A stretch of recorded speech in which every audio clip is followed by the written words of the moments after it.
भगवान गोमतेश्वर बाहुबली के इन बेटे बेटियों ने एक क्षण के लिए भी अपरिग्रह का सिद्धांत भुलाया नहीं।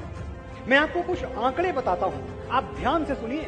हमारे देश में 16,000 गौशालाएं हैं जहां गाय की सेवा मां की तरह की जाती है। इनमें से 12,000 गौशालाएं अकेले जैन समाज संचालित करता है। इस देश में जितना दान दिया जाता है, जितना भी दान दिया जाता है, उसका 62% हिस्सा अकेले जैन समुदाय दान करता है। देश के इनकम टैक्स में कंप्लीट जितना भी इनकम टैक्स सरकार के खजाने में जमा होता है, उस इनकम टैक्स में 24% हिस्सेदारी जैनों की है।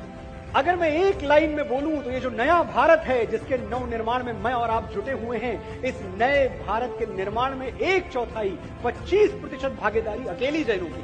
और जैन गिनती में कितने हैं? 0.37%, यानी आधे प्रतिशत से भी कम।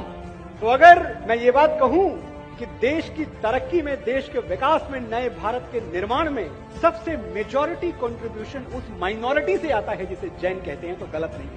आपके सत्कर्मों ने जैनों की एक नई परिभाषा गढ़ दी है। जो अपने दुख में रोए उसे नैन कहते हैं, और जो दूसरों के दुख में रोए उसे जैन कहते हैं।